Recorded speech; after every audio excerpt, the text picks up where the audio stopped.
Hi everyone, कसे आहात मित्रांनो? आपण आजही बोलणार आहोत ते रिलेशनशिप विषयी. हो, रिलेशनशिप.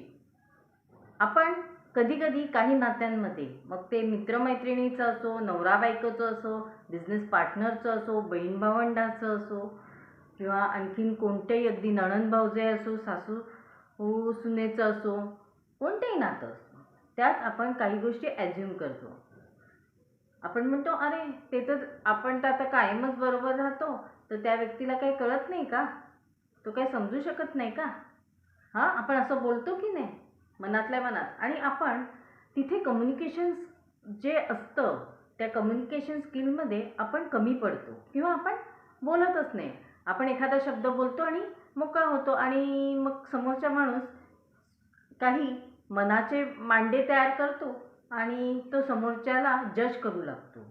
पण त्याला आपण ॲज्युम करून किंवा आपण समोरच्याला चुकीचं जज करून त्यात रिलेशन खराब करतो. तर तुम्ही कोणतीही गोष्ट बोलताना हे क्लिअर बोला. कधीही समोरच्याला ॲज्युम करायचं नाही, किंवा आपण मनाचे काही मांडे बांधून आपण जर काही बोललो तर त्यात फरक पडतो, त्याच्यामुळे रिलेशन खराब होतं. तर कधीही समोरच्याला ॲज्युम करून नाही बोलायचं.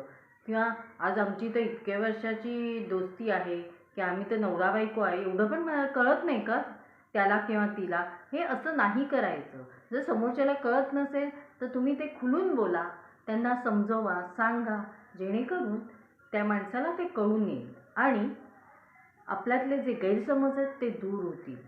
तर असे गैरसमज न होऊन देता आपण क्लिअर कट बोला. कधी कधी बॉसेसच्या बाबतीतही हे होतं की अरे मी तर त्यांच्या अंडर काम करतो, त्यांना सगळं माहिती आहे, मग मी कशाला बोलू, कशाला सांगायला पाहिजे सगळं, असं आपण बोलतो की नाही. पण हे चुकीचं आहे. त्यांना जेव्हा प्रश्न विचारतील किंवा ते जेव्हा काही गोष्टी सांगतील, बोलतील, तेव्हा ज्या ठिकाणी जितकं बोलणं गरजेचं आहे किंवा जितकं सांगणं गरजेचं आहे तितकं नक्कीच सांगावं. जेणेकरून व्हिडिओ जर तुम्हाला आवडला असेल तर माझं हे व्हॉट्सअप चॅनल आहे, ते व्हॉट्सअप चॅनल जॉईन करा, जेणेकरून आपल्याला रेकी लेवल 1 फ्री मिळेल. आणि माझं जे यूट्यूब चॅनल आहे ते सबस्क्राईब करा, लाईक करा आणि शेअर करा. आणि मित्रांनो, तुम्हाला जर व्हॉट्सअपची लिंक हवी असेल तर माझ्या डिस्क्रिप्शनमध्ये, जे की यूट्यूब चॅनलचं डिस्क्रिप्शन आहे, तिथे तुम्हाला लिंक मिळेल, तिथून तुम्ही जॉईन करू शकता.